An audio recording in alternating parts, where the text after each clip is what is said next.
All right, welcome back to Burb and Bougie News, the only channel serving up the truth with a side of petty.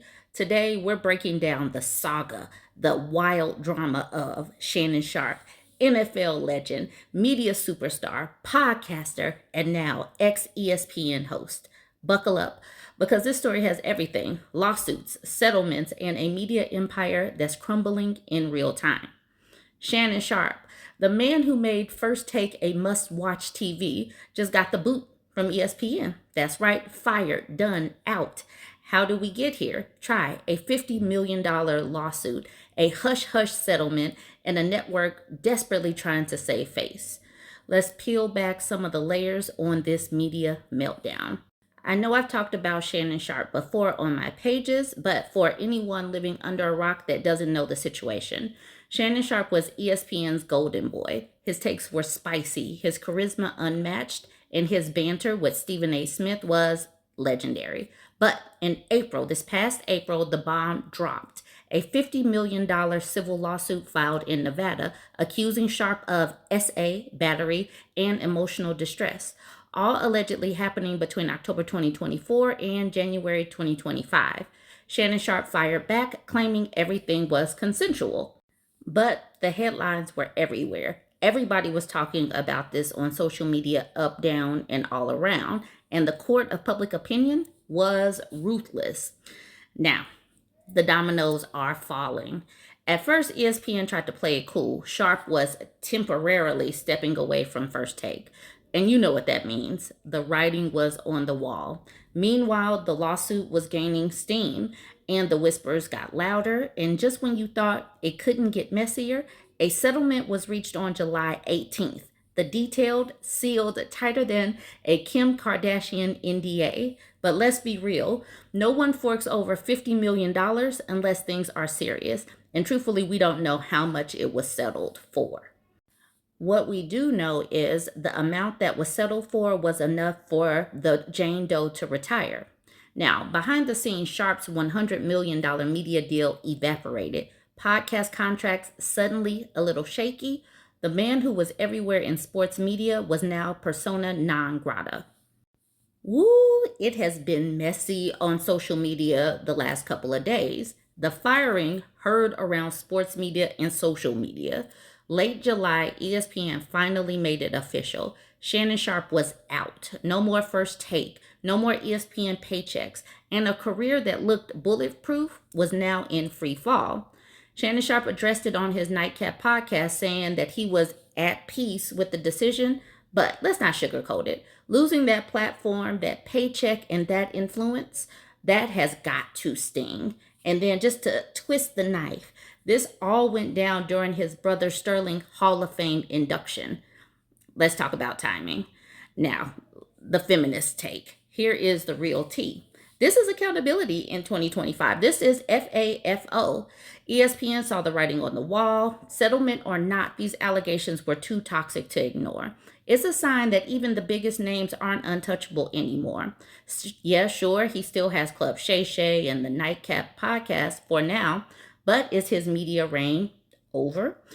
And let's not ignore the gender politics here. Would a woman in Sharpe's shoes have gotten this much grace? Or would she have been canceled at the first headline? Let's talk about that more in the comments.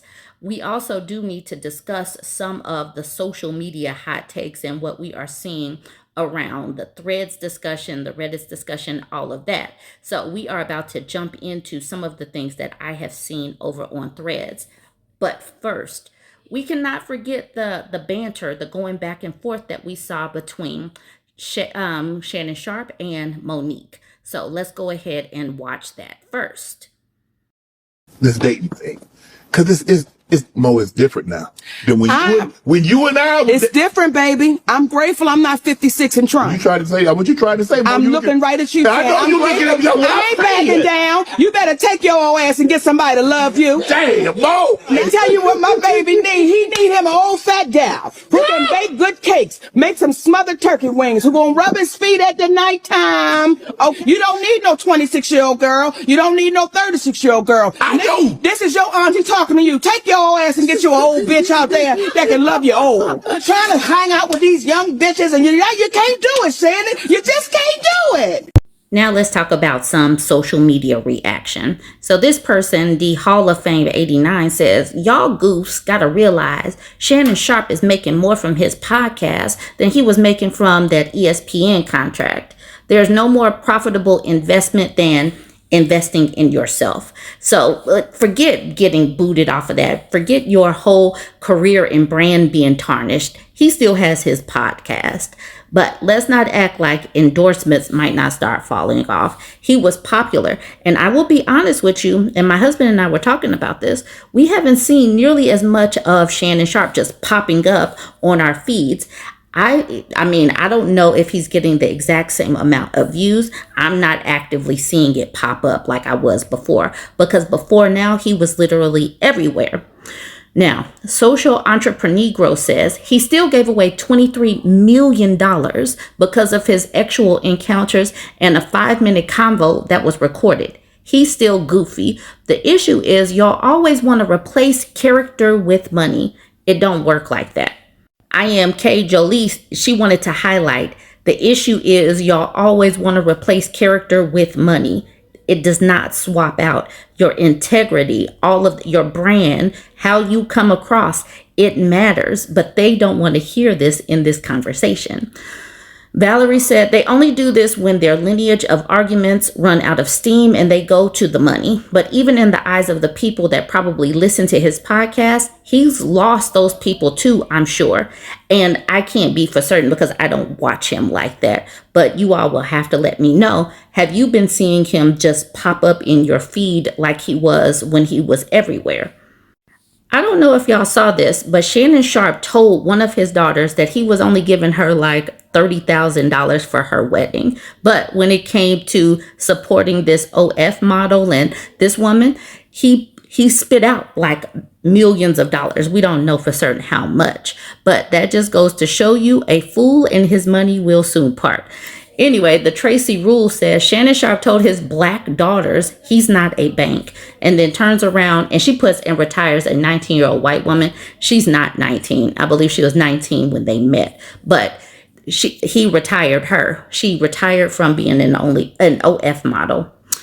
Alinka says males prioritizing themselves in their midlife crisis before their own kids. What else is new in this world?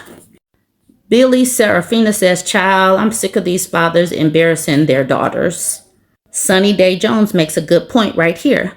I see a lot of men commenting on Shannon Sharpe saying things like, get your lust under control, but I haven't heard a lot of talk of men talking about consent. Shannon Sharpe's downfall wasn't lust, it was consent. That's the real thing that will take you out if you don't take it seriously. And consent means active consent throughout the whole time. You don't get rolling consent. Rolling consent is like when you think that consent one time means consent all the time. That's where some people are getting caught up. It's not coercion. It's not repeatedly trying to force somebody. It's not any of that. Consent should be ongoing. Her written style says that's because consent also doesn't matter to the men commenting. Consent isn't something most men think about. And that lust angle is about protecting themselves rather than keeping their hands to themselves. Love Blue says, and everything is about them, how they are the victims, not the fact that this 50-something-year-old man was messing with a teenager. That in itself is disgusting. Everything about what it cost him, how he will be affected. Let's blame the white girl. I have seen every last one of those talking points. Kiki Ree says they don't believe she's a victim. They only see Shannon Sharpe as a victim. I am Chad Deshawn says, a lot of people will not catch the nuance in what you said. And Sunny Day Jones says, as soon as I said consent, the men heard argue. And then Chad says, men who are offended by the word consent need to be watched. And Jonathan says, he had consent. He just didn't have the legal receipts of it. It's obvious she took advantage of that. So this is just some of the talking points that I saw on social media, but I would like for you to chime in. And if you are interested in this type of news coverage, Please join the conversation by smashing that subscribe button and turning on your notification bells. I will definitely be bringing this type of content consistently. So go ahead and chime in when I get ready to drop the tea.